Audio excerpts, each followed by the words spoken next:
राधे श्याम।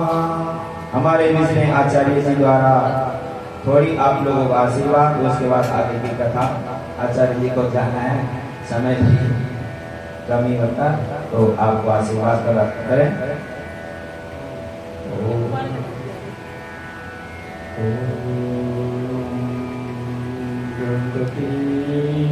विघ्नराज लंबद्वंदो गजानना त्वयिमातुरस्तुभिरम्बः एकदन्तु गणाधिप विनायकश्चारुकं पशुपालो भवात्मज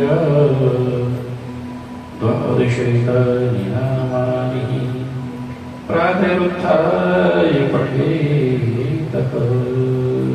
बोलो गणपति भगवान की, बागेश्वर महादेव की, शाकंभरी योगमाया की, श्री हनुमान जी महाराज की, श्री भैरवानी महाराज की, सद्गुरुदेव भगवान की जय। जय श्री अम्बे, जय जय श्री अम्बे, जय जय श्री अम्बे।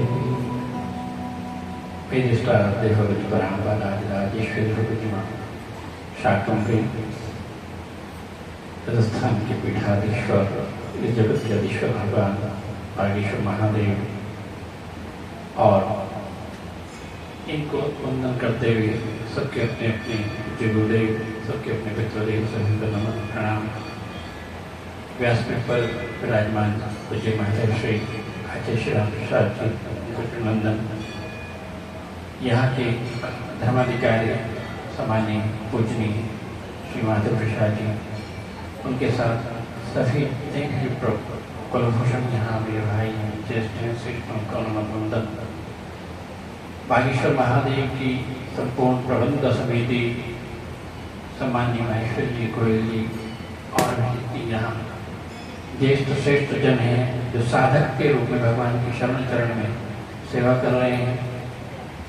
समस्त गंधर्व बंधु नमन और इस धर्ममयी समाज में उपस्थित सभी मातृशक्ति सबके चरणों में प्रणाम करते हुए ये योग कहे या संयोग कहे भगवती जानती होगी। एक कहावत सुनते हैं कि सावन के अंधे को हरा ही हरा दिखता है, अभी भगवती जानती। अब चूंकि इस आराध्य भगवती पराम्बा है तो जब जहाँ जैसे जाते हैं वही चरित्र सुनने को मिल जाता है।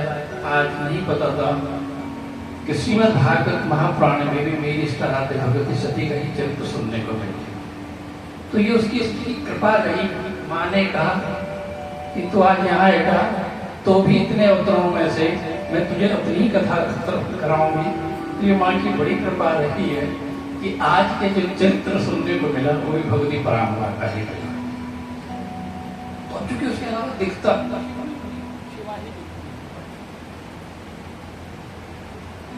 शिव में भी मुझे तो शिवाय दिखती है। सबके लिए भगवान बागेश्वर होते हैं, पर पता नहीं मैं जब भी यहाँ दर्शन करता हूँ मुझे भगवती बागेश्वरी ही नजर आती है। शिव में भी मुझे लगता है कि मेरी माँ ही समाहित है। तो आज भी पूज्य महाराज श्री के मुखारविंद से संयोग बस ये चरित्र सुनने को मिल गया। मैं धन्य हूँ और साधुवाद देना चाहता हूँ पूज्य श्री को, जिन्होंने बड़े सरल और सहज भाव से कथा की। बात इतनी है कि बैसाख मास और शुक्ल पक्ष जिसमें भगवती पीताम्बरा का प्राकट्य उत्सव हो, भगवान का सिद्धपीठ हो, ऐसे आंगन में प्रांगण में इस महा में जब नूतन नववर्ष प्रारंभता से अंगड़ाई लेने की ओर बढ़ता हो, तो ऐसा कहा गया है कि भगवान की शरण में बैठकर एक श्लोक भी अगर सुन ले तो न जाने कितने अश्वमेध यज्ञ का फल है। हम और आप तो धन्य हैं कि संपूर्ण श्रीमद् भागवत महापुराण सौभाग्य मिला है। तो भी मुझे महाराज श्री के मुखारविंद से भगवान की शरण में इन्हीं शब्दों के साथ ये कह सकता हूँ कि भगवान बागेश्वर भक्ति बागेश्वरी दोनों मिलकर आप पर कृपा करें। सुख समृद्धि धन वैभव मान पद प्रतिष्ठा भूमि भवन सकल कामना की सिद्धि से आपको युक्त करें।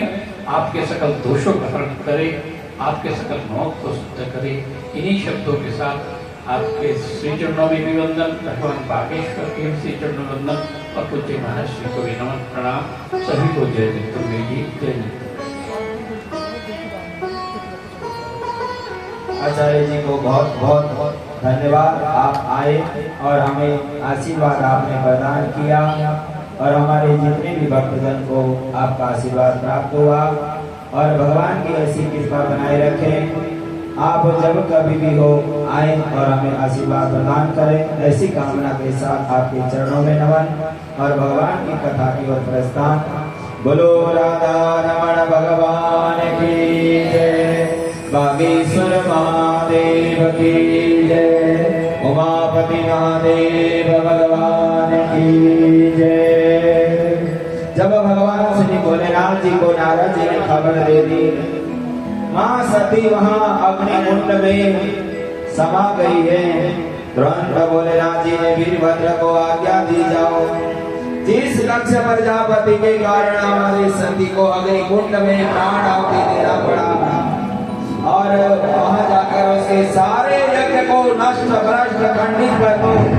और भोलेनाथ की जब आज्ञा हुई सभी देवी देवताओं की आज्ञा से वीरभद्र अपने सेना समेत वहां खड़े हैं और दक्ष प्रजापति को यज्ञ को नष्ट खंडित करने लगे।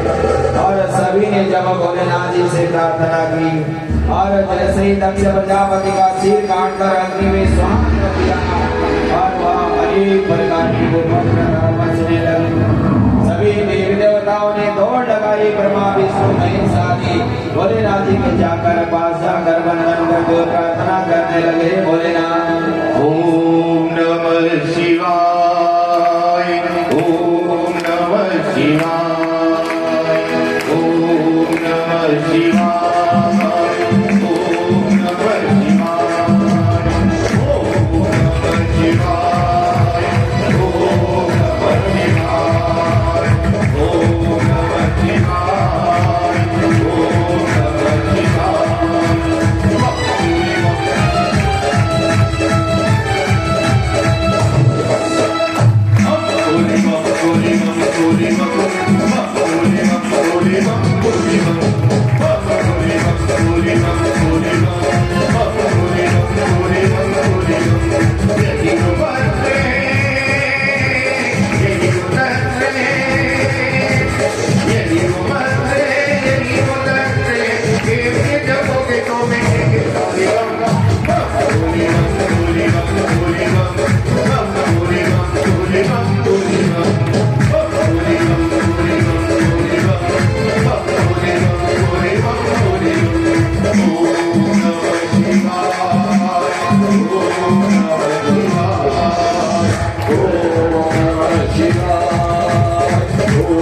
नमः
जय जय श्री राधे श्याम।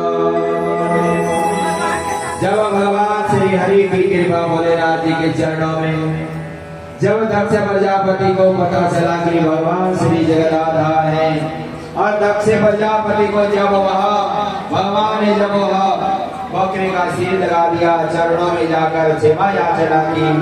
भगवान श्री भोलेनाथ जी तो करुणा के सागर हैं। यदि कोई भक्त प्रभु के शरणागति जाकर गए, प्रभु मेरे द्वारा गलती हुई, मुझे क्षमा याचना करो, भगवान तुरंत प्रसन्न हो जाते हैं। और भगवान श्री हरि इतने करुणामय शंकर संकल्याणम करोति शंकर। सभी जीव जंतु प्राणियों सभी को सम्मान करने वाले, इसलिए उन्हें शंकर कहा जाता है। अन्य लोग प्राणी तो अच्छे लोगों को और स्वच्छ पवित्र लोगों को स्वीकार करते हैं।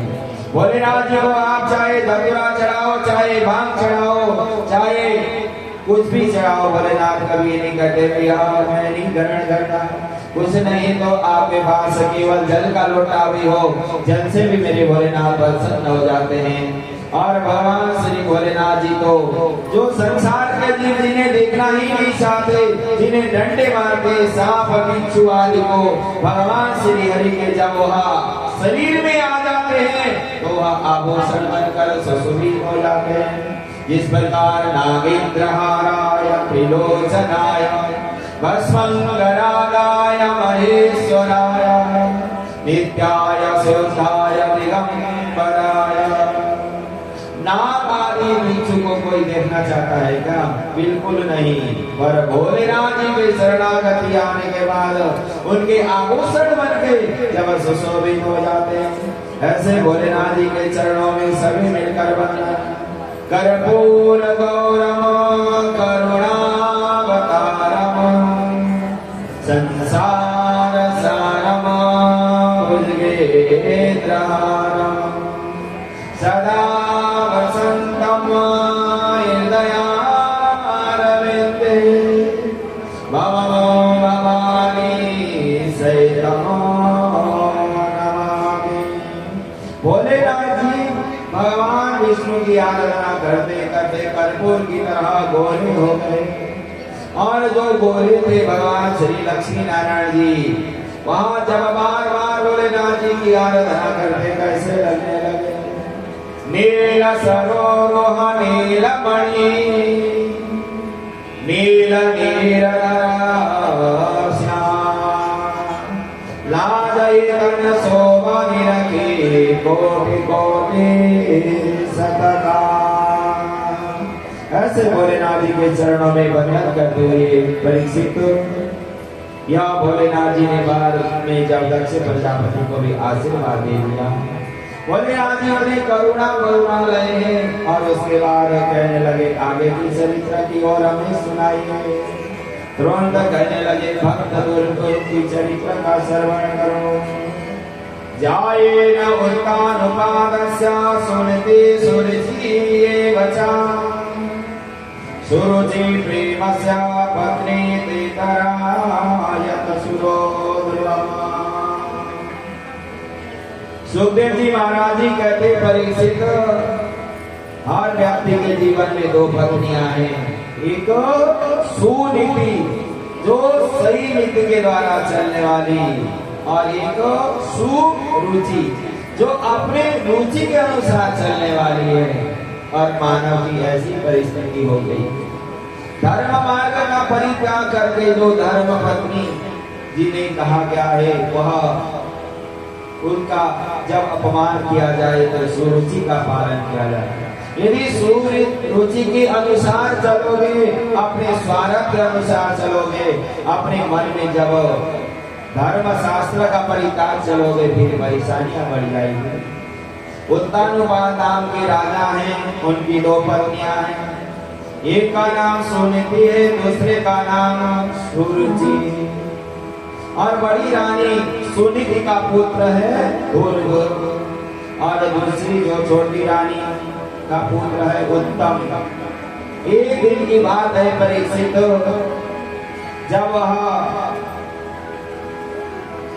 सुनीति को बार बार दोनों सुनीति और सुरुचि में लड़ाई होने लगी।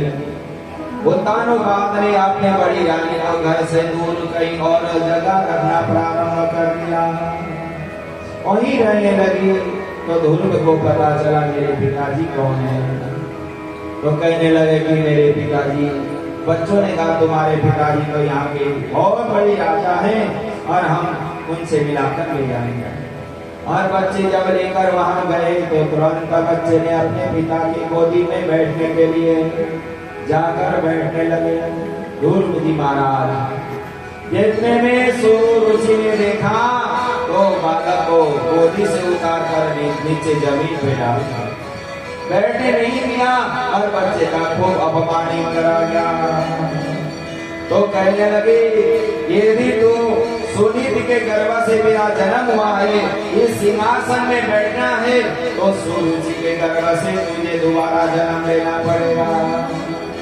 नन्हे से बालक ध्रुव रोने लगे, बिलखने लगे, मेरा ये कौन सा सौभाग्य है, मैं अपने पिता के गोदी में भी नहीं बैठ सकता, ऐसा असूल मैंने क्या किया। बच्चा रोता रोता भागा भागा माँ के पास जाने लगा। तपसाराधं पुरुषमातस्यैवानुगरणेन वचा गर्वेत्वा साधयामो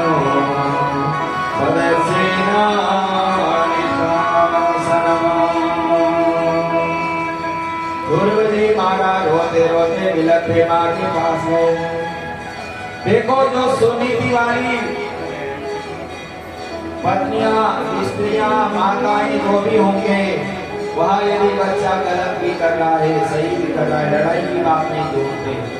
कहने लगे बेटा उन्होंने बहुत अच्छी बात कही है, जब तक भगवान की कृपा नहीं होगी शक्ति और यह नहीं मिलेगा। यदि कोई और सौकल होती तो कहती अच्छा तूने मेरे बेटे को ऐसा बटाड़ित किया है, लड़ने जाती। पर उन्होंने क्या किया, अपने बच्चों को समझा बेटा खूब तप करो, पढ़ो लिखो, ज्ञानी बनोगे, तभी जाकर वह गति मिलेगी। सही तो कहा तुम्हारी माँ, सौतेली माँ ने कोई गलत नहीं कहा। इसीलिए वह ध्रुव जी महाराज जी कहते हैं ठीक है, सही कहा तो मेरे प्रभु कहाँ रहते हैं, अब मुझे अवश्य लेवा अपने प्रभु के दर्शन के लिए जाना है। और मैं कुछ भी हो जाए यह सिंहासन प्राप्त करके छोड़ूंगा। मंगलमयम तातमेषु न सस्त्यः भुक्तेन जनो यद्दुःखलोयमा सत्यं सुरुचिरितं न भवान् यदादपेन गृहीतम्। कहने लगी भगवान कहाँ नहीं है, सर्वत्र है। भगवान श्री हरि बांके बिहारी वृंदावन की ओर वहाँ विराजमान रहते हैं। रोंद कहा हरि व्यापक सर्वत्र समान, हरि व्यापक सर्वत्र समान, हरि व्यापक सर्वत्र समान, हरि व्यापक सर्वत्र समान। परवटा होई प्रेम जाना, देव से प्रकट होई मैं जाना, प्रेम से परवट होई प्रेम जाना, देव से प्रकट होई मैं जाना। हरि व्यापक सर्वत्र समान, हरि व्यापक सर्वत्र समान। प्रेम से परवट होई प्रेम जाना, देव से प्रकट होई मैं जाना। हरि व्यापक सर्वत्र समान, हरि व्यापक सर्वत्र समान। प्रेम से परवट होई प्रेम जाना। श्री हरि कहाँ नहीं है, सर्वत्र व्यापक है, प्रकट कहाँ होते हैं। जाओ वृंदावन के धाम की ओर वाई, तुम्हें भगवान मिलेंगे। ध्रुव जी महाराज वृंदावन की ओर जा रहे हैं। नारद मुनि रास्ते में मिले, कहने लगे तुम छोटे से बच्चे हो, कहाँ जा रहे हो? कहीं जंगल में तुम जीव जंतु तुम्हें कोई काट मार डाले। तुरंत कहने लगे जो कुछ भी होगा प्रभु की कृपा से होगा, मैं अवश्य भी अपने प्रभु को प्राप्त करके ही छोड़ूंगा। माने नहीं। नारद जी ने भी देख लिया कि विश्वास पूर्ण है और सफलता अवश्य मिलेगी। यदि देखो जीवन में जिस चीज में आपका पूर्ण विश्वास होगा, ये काम होने वाला है, तो अवश्य भी होगा। ध्रुव जी महाराज चले गए वृंदावन धाम में, तब करने लगे ऐसे समाधि चढ़ा दी कि कुछ पूछो ना। कभी पैर से खड़े होकर, कब जल वायु आग सबका परित्याग कर दिया और सबको छोड़कर भगवान में समाधिस्थ हो गए। और एक समय जब तब करते करते सारे धराधाम की वायु को एकदम खींच लिया और धराधाम में वायु विहीन कर दिया। सारे जीव जंतु छटपटाने लगे। तो तुरंत ब्रह्मा जी मन में विचार करने लगे क्या हुआ। तुरंत खबर मिला कि कोई भक्त वहां वृंदावन धाम में समाधिस्थ है और वो सारे वायु को अपनी ओर खींच रहा है और उसकी ऐसी समाधि लग गई, आंख नहीं खुलता। तुरंत भगवान श्री की कृपा हो गई, उनके कानों में जाकर शंख बजा दिया। तुरंत वह बोलने लगे ईश्वर जैसे ही वहां शंखों का स्पर्श हुआ, तुरंत भगवान में गुण गाने लगा, हे प्रभु आपकी शरणागति में मैं आया हूँ और आपने मुझे अपनाइए। आँख खोला तो सामने भगवान श्री दिखे, तो तुरंत प्रभु के चरणों में जो उसे पढ़ा लिखा न होने के बाद वो भी सुंदर आवाज में प्रभु की स्तुति गाने लगे। कहा जाता है कि भगवान की कृपा हो गूंगा भी बोलने लगता है, लकड़ा भी चलने लगता है पहाड़ों में, और कभी कभी धनवान बन जाता है और समाना में भी सम्मानवान बन जाता है यदि भगवान की कृपा के जीवन हो। मुखम करोति वाचालं पंगुलं गयते गिरिम यद कृपा तमं वन्दे परमानन्दं।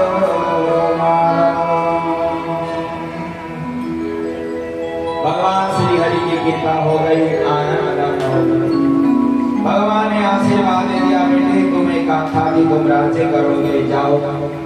जब ध्रुव जी अपने राज्य की ओर गए, सबसे पहले आरती की थाली लेकर सौतेली माँ सुरुचि आई है, क्योंकि जो भगवान का भक्त होता है उसके सम्मान के लिए तो दुश्मन भी विरोधी भी सामने।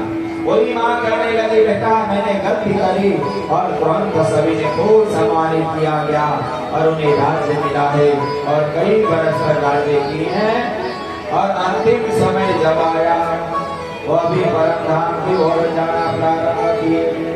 जब वह परम धाम वैकुंठ जाने लगे तो उनके लेने के लिए जब विमान आया तो जो काल स्वरूप जो काल है उनके सिर पे वहां चरण रखकर विमान में बैठ गए। देखो यदि कोई भगवान का भक्त हो और भगवान की पूजा पाठ करता हो, उनके से तो काल भी जाकर उनकी सेवा में आ जाता है और काल के सिर पे पैर रखकर 2 बजे चले गए। मेरे तुरमूर्धयं पदम दत्त्वा आरोह्यतं गृहतो। मेरे को देव के सिर पे पैर रखकर 2 बजे अपने धाम को गए और देखने लगे पीछे मेरी माँ सुनीति कहाँ है।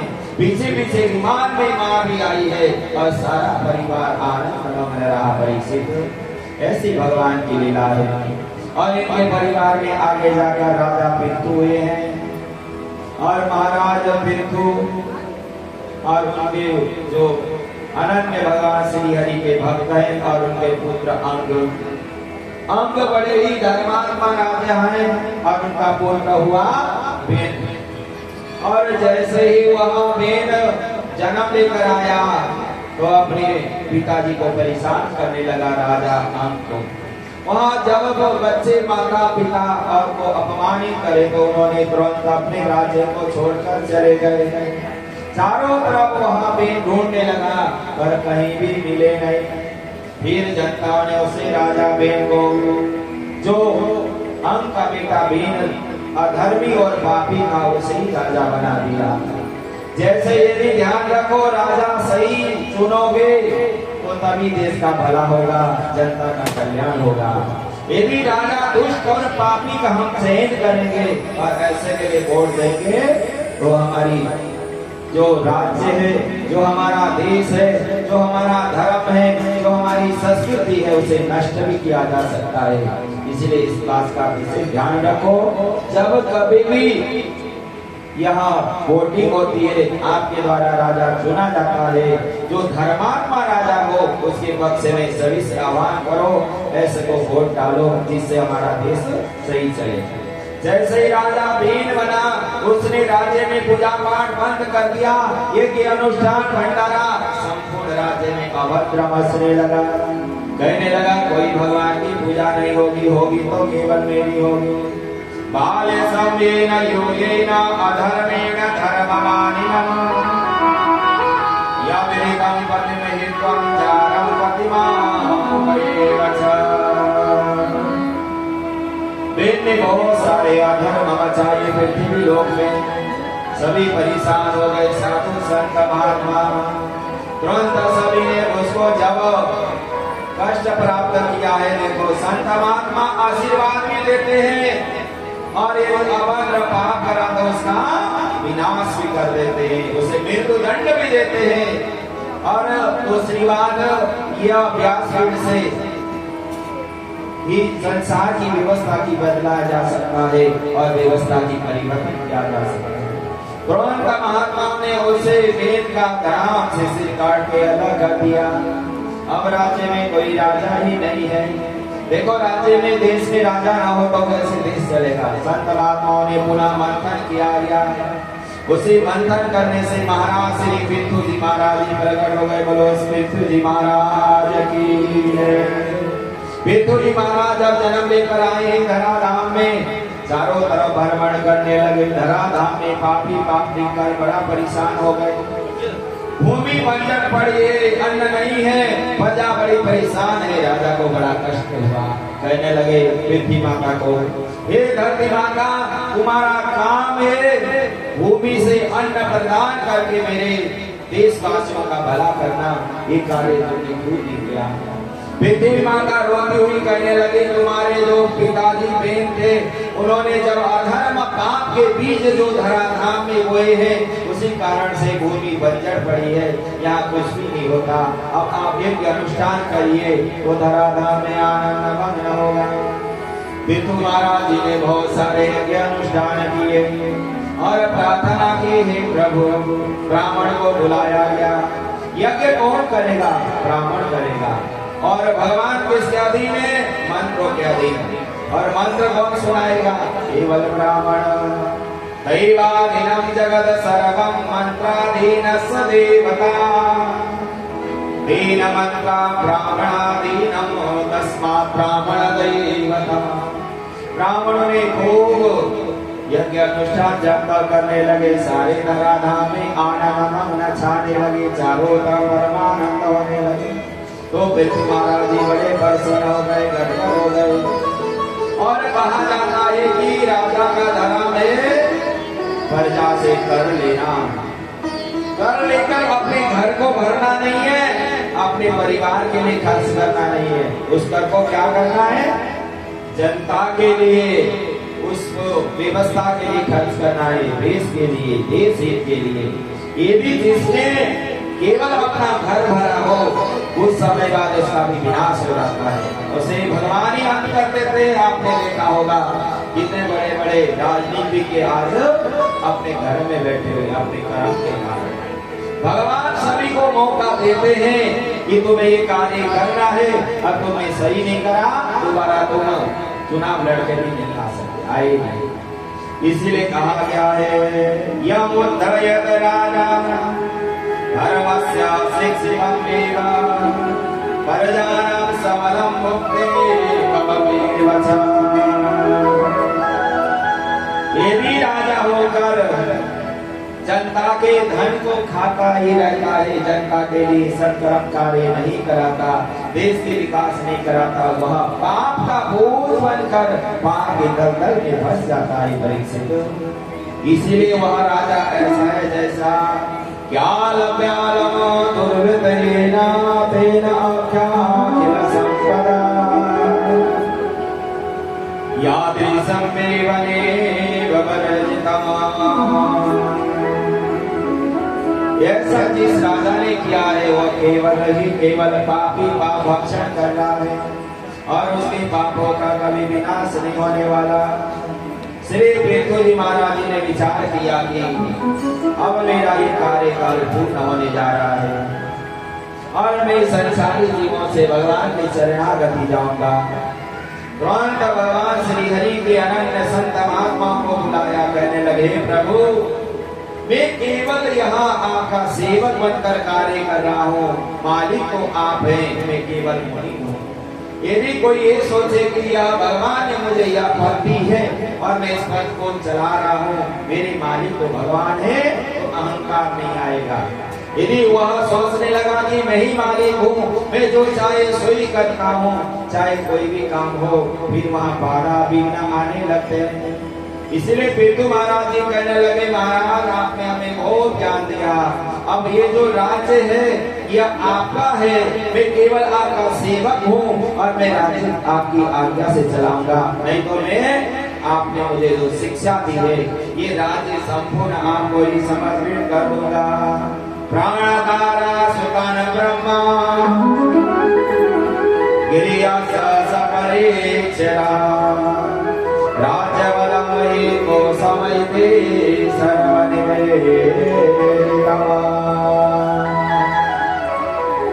इस प्रकार भगवान के चरणों में प्रणाम करके पृथु महाराज जी धराधाम से चले गए और उनके राज्य में आकर आगे राजा हुए हैं जो प्राचीवती। प्राचीवती बड़े धर्मात्मा हैं, अनुष्ठान बहुत कराते हैं, पर अनुष्ठान में क्या करते हैं कि बलि चढ़ाते हैं। तो एक दिन की बात क्या हुआ, नारद मुनि आए, कहने लगे प्राचीवती देखो तुमने जितने बलि चढ़ाई है वो आसमान महाराज से जी तुम्हें देख रहे हैं, जब तुम्हारा भी ऐसा समय आएगा तुम्हारी भी बलि चढ़ेगी, तुम्हें बलि प्रथा को रोक देना चाहिए।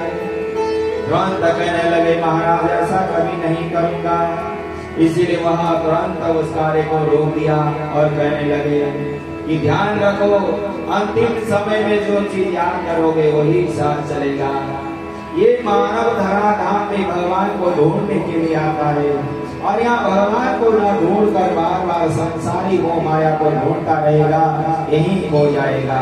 इसलिए अंते यामति सागति, अंतिम समय में यदि आप कोई फोटो खींचा जा रहा है हंसोगे तो सुंदर फोटो आएगा, यदि रोते रोते यहाँ से करोगे इधर उधर करोगे तो सुंदर फोटो भी नहीं आएगी। इसी प्रकार संसार के जितने भी यह जीव जंतु प्राणी ने जो कार्य किया है उसी का फल उसी प्रकार मिलेगा। हे परीक्षित, ये मानव शरीर इतना दुर्लभ है, ऋषि मुनि आदि भी चाहते हैं हमें धराधाम में जन्म मिले, भगवान की कथा मिले, भगवान की सेवा मिले, भगवान की वह जन्म उत्सव मनाया जाए, पर वह वैकुंठ में तो केवल बुद्धि जब तक रहेगा रहोगे उसके बाद यहीं आना पड़ेगा। बड़े भाग मानस तन पावा, बड़े भाग मुझे रट पावा, सुना दुर्लभ सब ग्रंथन गावा, सुने दुर्लभ सभी ग्रंथन गावा। बड़े भाग मानस तन पावा, बड़े भाग मुझे रट पावा, सुना दुर्लभ सब ग्रंथन गावा, सुने दुर्लभ सभी ग्रंथन गावा। साधन धाम मोक्ष करी द्वारा, साधने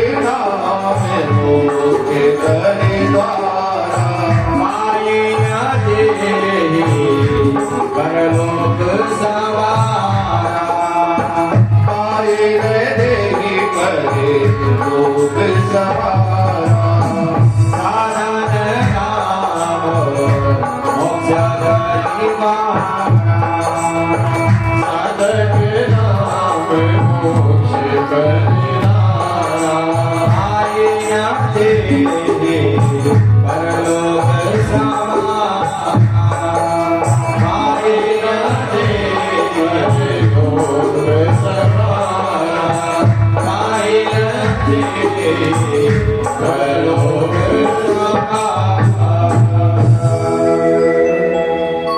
अन्य योनि में खाओ पियो सो, यूं आओ यूं जाओ, पर ये मानव शरीर साधना के लिए है, इसमें आप जो चाहे सो कर सकते हो।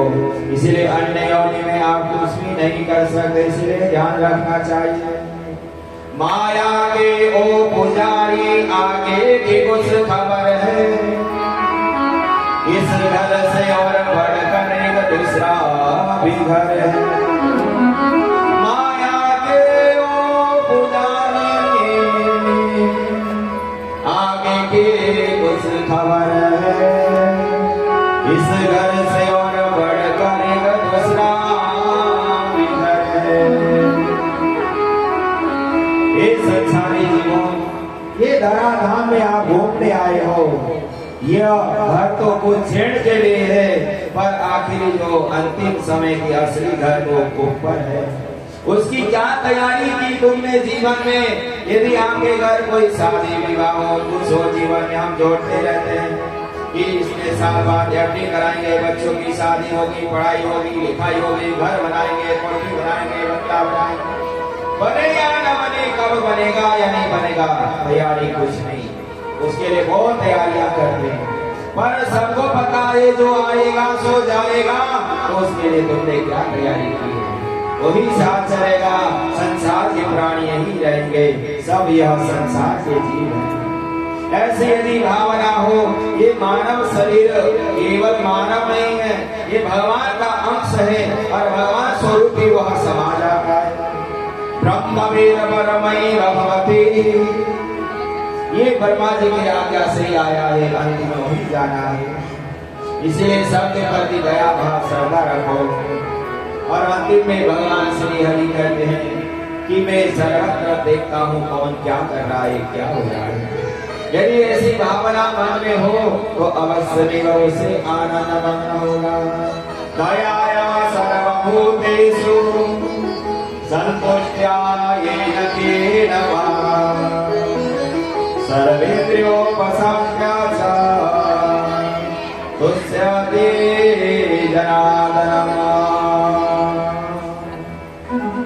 भगवान श्री हरि कहते हैं संसारी जीवों, संसार में कोई हमारा ना दुश्मन है ना कोई मित्र है, सभी को आपने मन में से तो बना रखा है। अपने मन में तो यही भावना आती है, यदि आपके मन में ये चीज दूर हो जाए, सभी को हम समझता से विवाह करने लगे, तो आपको कोई कष्ट भी नहीं है, कोई आनंद भी नहीं है, आप परमानंद बनकर ही रहोगे। यस्मिन्नेन बन्धुवर्गे वा मैत्रद्वेषे रिपौ तथा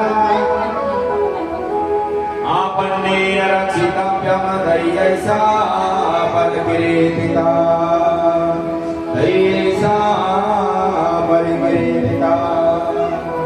भगवान कहते सतु भवति दरिद्रो यस्य तृष्णा विशाला।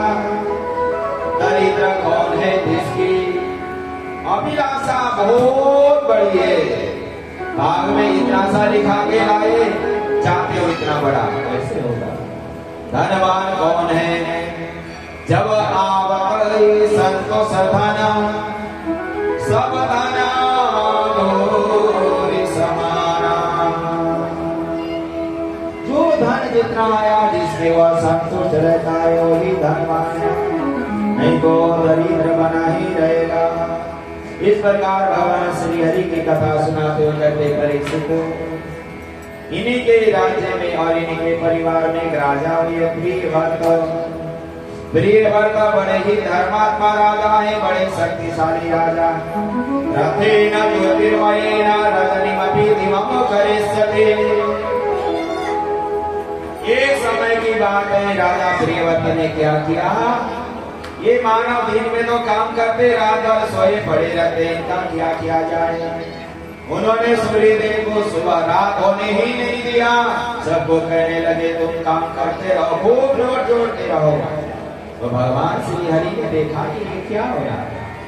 भगवान श्री ब्रह्मा जी ने मन में विचार किया, जो भगवान ने व्यवस्था बनाई है दिन में कर्म करने के लिए, रात को आराम करने के लिए, दिन में गृहस्थ आदि काम करेंगे, रात को सोएंगे, और महात्मा साधु संत रात को स्वाहा स्वधा यज्ञ जप तप करेंगे, इससे हमारे को आशीर्वाद मिलेगा। ये व्यवस्था अपनी अपनी जगह है, इसे कोई बदल नहीं सकता और बदलना भी नहीं चाहिए।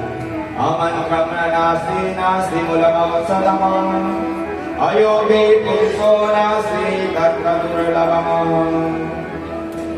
जब बार बार प्रार्थना की तो वह मान गए और भगवान श्री हरि के परम पावन चरित्र को सुनाते हुए कहते परीक्षित, इनके राज्य में अनेक राजा आदि हुए हैं और स्वयं नाभि पुत्र के रूप में ऋषभ देव जी महाराज जी भी धराधाम में आए हैं और ऋषभ देव जी भगवान श्री हरि के अनन्य भक्त हैं। उन्हें जब राजकाज पाठ चलाने लगे और उनके राज्य में आनंद मग्न होने लगा। नाहं देहो देह भाजनम निर्फलोक कष्टना कामं न हरेत वियोक्साना ततो नित्यपुण्यकायेव च। ऋषभ महाराज जी कहने लगे, पुत्रों, हे बच्चों, ये मानव शरीर जो मिला ये केवल खाने पीने के लिए नहीं। यदि हम केवल भगवान की शरणागति नहीं पाकर केवल अपने स्वार्थ में जीते तो वहाँ बालक पिता का पूर्ण न होकर एकदम दोष और पाप का भक्षण करता है। ऋषभ देव जी महाराज जी ने जब देखा कार्य पूर्ण हुआ कि वह पागलपन की तरह धराधाम में विचरण करने लगे, कभी इधर कभी उधर, और वह मनी मन चिंता करते हुए बच्चों को कहा कि बच्चों, यह धराधाम एक विषय आनंद है, ये परमानंद है। तुम विषय आनंद में डूबोगे या परमानंद, जो संसार की मोह माया की दलदल में फंसोगे, विषय आनंद में पड़े रहोगे। और यदि परमानंद भगवान श्री हरि के शरणागति पाओगे, परमानंद की प्राप्ति होगी। इसलिए क्या करना है, शिक्षा दे रही है। कहने लगे कि यदि तुम्हें बहुत सम्मान मिला, अहंकार बढ़ेगा, इसीलिए वहां तुरंत पागल की तरह विचरण करने लगे। कहीं पत्थर खाते हैं, कहीं जंगल में विचरण करते हैं, कभी इस तरह करके अपने बच्चों को राज्य सौंप कर समझाकर जंगल की ओर गए।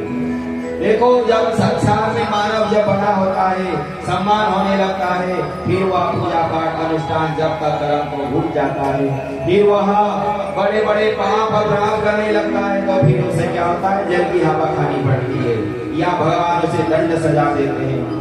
इसीलिए कहा गया है, मान बड़ाई जब से आई तब से किस्मत फूटे, स्वामी स्वामी बजने लगे लगन नाम से छूटी।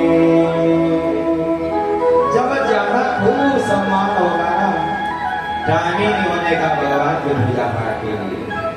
देखो, कोई मानव जब छोटा होता है, साधारण होता है, खूब पूजा पाठ करता है, जब बड़ा होता है तो भगवान को भूल जाता है। ऐसा कभी नहीं करना चाहिए। यही शिक्षा भगवान श्री हरि दे रहे और कहते हैं, ऋषभ देव के ही आगे जाकर पुत्र हुए जो भरत, जो भगवान श्री हरि के अनन्य भक्त हैं। उनके 5 पुत्र हुए और सबसे बड़े बेटे को राज्य देकर भरत जी महाराज, जो गंडकी नदी नेपाल में विराजमान है, जहाँ साक्षात शालिग्राम जी प्रकट हो जाते हैं, उस नगर के नदी के पास जाकर वहीं आश्रम बनाकर रहने लगे। मेरा अंतिम समय मंगलमय हो। पर क्या होता है, गंगा किनारे रहने तो लगे, रोज गंगा में स्नान करने जाते थे। एक दिन की बात है, जब स्नान करके जल भर के अपने पूजा के लिए जा रहे थे, क्या हुआ, ये तो जो गर्भिणी मिर्गी है वहां नदी पार कर गई, उसके पेट में बच्चा है। अब जैसे उसने नदी में छलांग लगाया तो मां मर गई, बच्चा निकल कर वहां तड़पने लगा।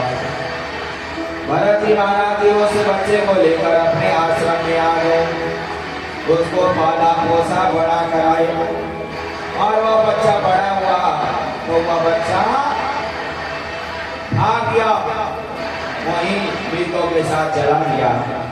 अब भरत जी महाराज जी विलाप करने लगे, वो बच्चा कहाँ गया, खाया या नहीं, उसे कोई जीव जंतु का न खाया होगा। रोने लगे, विलाप करने लगे, पूजा पाठ भूल गए करना, केवल वही मीर के बच्चे का ध्यान लगाते रहे। तो कहा जाता है अंते यामति सागति, अंतिम समय में जिसने भगवान का नाम लिया होगा वो परमो धाम जाएगा, यदि पाप क्या नरक जाएगा। एक मिल गए संगति बारह धरे मेरे गदेवा, तुलसी उनके कौन सी गति रोग करता लिया।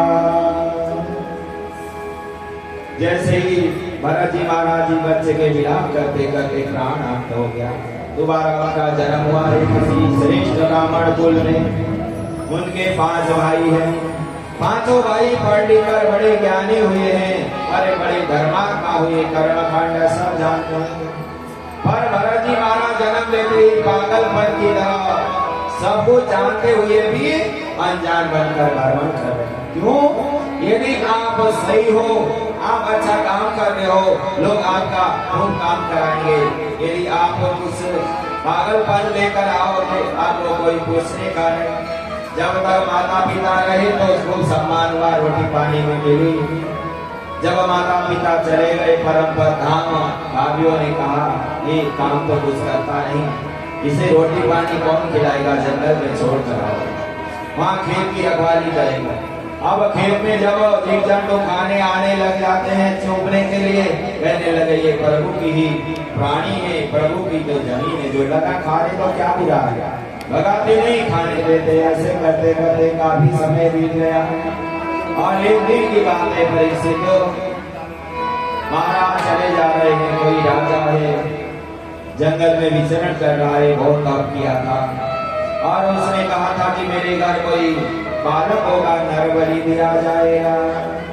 जंगल में चारों तरफ ढूंढे, कोई नहीं मिला। महात्मा जी श्री भरत जी महाराज जी मिल गए और उन्हें पकड़ कर लेकर जाकर खूब बढ़िया खिलाया पिलाया, नहलाया धोलाया, बड़े आनंद में संपूर्ण अतिथि का स्वीकार किए हैं। और बाद में कहने लगा क्या होगा, कहने लगे दंडवत करो माँ काली के चरणों में, तुम्हारी बलि चढ़ाई जाएगी।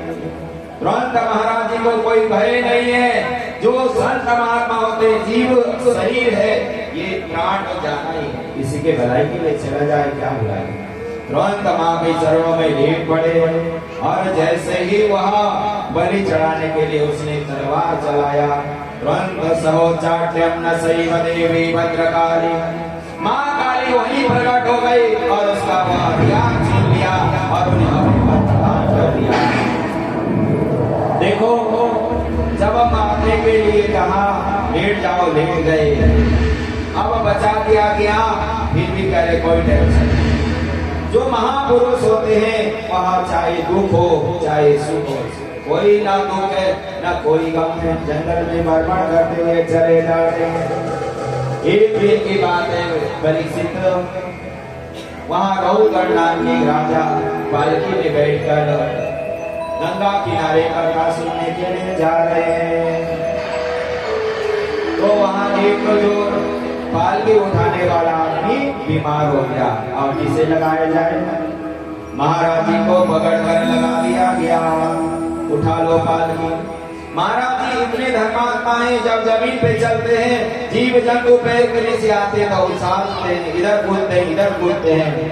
अब राजा ने देखा कि यह पालकी बड़ी हिल रही है, कहीं नीचे ना गिर जाऊं, ऐसा कौन कर रहा है। तुरंत कह दिया ये कौन है, ऐसा क्या हुआ, ये पालकी क्यों हिल रही है। कहने लगे कि नया नया कोई आदमी हमें मिला है और हमारा एक आदमी बीमार हो गया था, इसलिए नए आदमी को लगाया गया, ये कार्य करने लगा।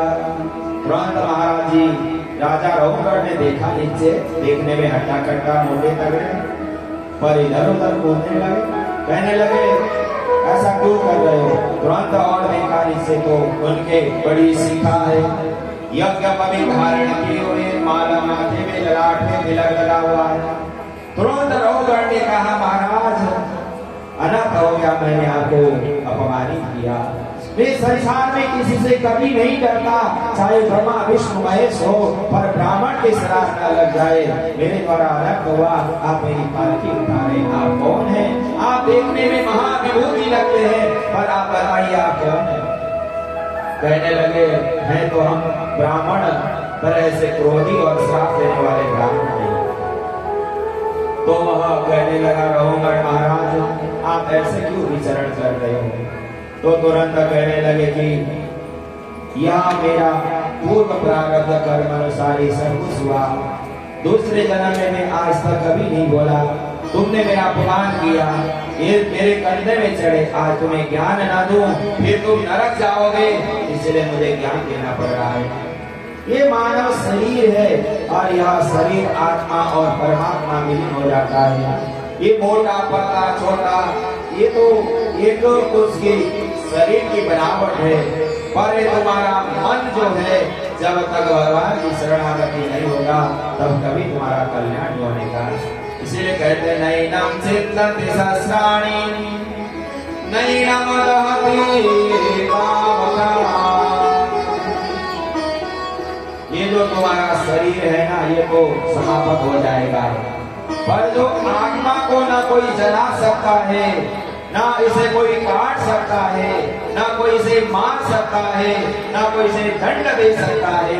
इसीलिए ध्यान रखो, ये अहंकार को जब तक नहीं त्यागोगे और तुम्हारे अंदर बैठा हुआ अहंकार जब तक विनाश नहीं होगे महाराज, तुम वैकुंठ न जाने वाले। चाहे कितना सत्संग सुन लो, चाहे कितनी पूजा कर लो, चाहे कितना पाठ कर लो, रहोगढ़ रोते रोते शरणों में किए गए महाराज। ऐसे ही होगा, आपकी आज्ञा का पालन किया जाएगा। परीक्षित इस प्रकार भगवान श्री हरि के परम पावन कथा, भगवान श्री हरि के परम पावन कथा सुनाते हुए कहते हैं कि यह धराधाम में अनेक अनेक दीप हैं, अनेक क्षेत्र हैं और अनेक परम पावन भूमि है। ये जो भारतवर्ष है ना, यही भगवान श्री हरि की भूमि है। आपने देखा होगा America, Australia, German, Japan, south Africa, China आदि देशों में कहीं भगवान अवतार नहीं लिए। केवल भगवान श्री हरि के यहाँ पुण्य भूमि भारत भूमि में भगवान की कथा है और यही भगवान का दर्शन होता है और यही भगवान का उत्सव होता है। जन्म उत्सव हो, चाहे नंद उत्सव हो, चाहे शिवरात्रि हो, चाहे नवदुर्गा हो, चाहे दीपावली हो, चाहे नवरात्र आदि हो, ये कहाँ मिलेगा आपको? केवल भारतवर्ष में। और भगवान श्री हरि कहाँ जन्म लेकर आते हैं? इसी धराधाम में। धर्म शास्त्र बनार्थाय संभवामि युगे युगे।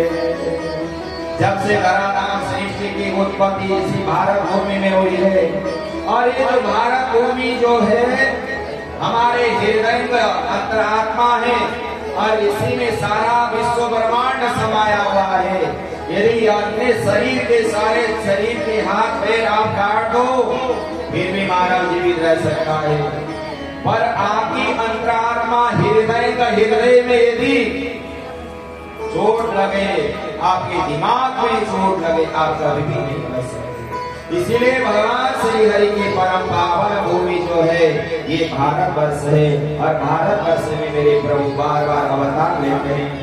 और यहाँ भारत भूमि को देखकर बड़े बड़े देवता क्या कहते हैं? अहो अमीषा किम करे शोभनम परसन्न येषा समिदं स्वयं नहीं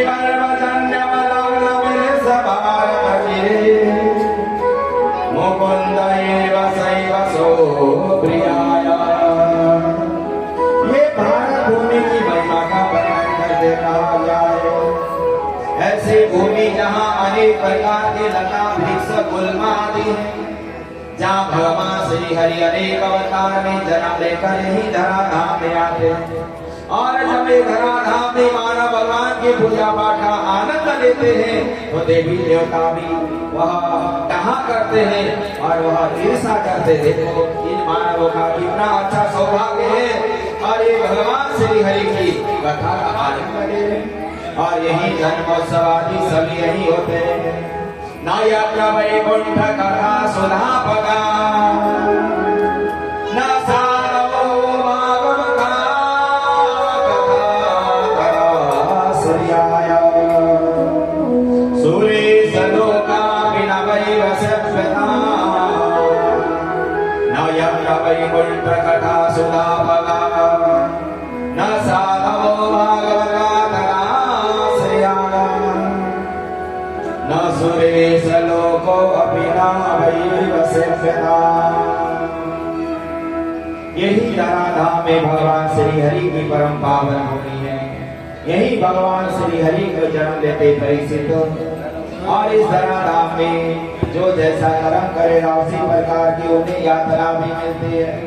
और अनेक प्रकार के नरक का वर्णन किया गया है कि जो दूसरे के धन का हरण करता है, दूसरे को सताता है, दूसरे के बच्चों का हरण करके मार देता है। भूमि में यदि कोई आग आदि लगाता है, जैसे पापियों को यमराज की दूध पकड़ कर ले जाकर जब वह अंतिम समय में गरम गरम तेल की कढ़ाई में डाल देते हैं और उसके पैरों पर से नीचे करके जब डुबो देते भी लगता है, चिल्लाता है परीक्षित। और बड़े बड़े पापियों को यमराज से दूध पकड़ कर बैतरणी नदी में जब डाल देते हैं तो बैतरणी नदी में वो बड़े बड़े जीव जंतु से नोचते हैं, काटते हैं और वो ऐसे होकर विलाप करता है, प्रभु बचाओ, हे प्रभु बचाओ। तो कहा जाता है कि यद यद कर्म करोमि तत्तमखिलम् शंभो तवाराधनम्। ये संसारी जीवों, ये संसारी प्राणियों, जो हमने कर्म किया है वो तो भुगतना ही पड़ेगा, चाहे कोई हो। इसीलिए ध्यान रखने की बात है। इस प्रकार भगवान श्री हरि की परम मंगलमय कथा, यहाँ से आगे की कथा का वर्णन हो कल होगा। और कल भगवान श्री कृष्ण का जन्म उत्सव, सभी भक्तजन से अनुरोध है टाइम से आए भगवान की कथा श्रवण करने के लिए और समय में जाएं।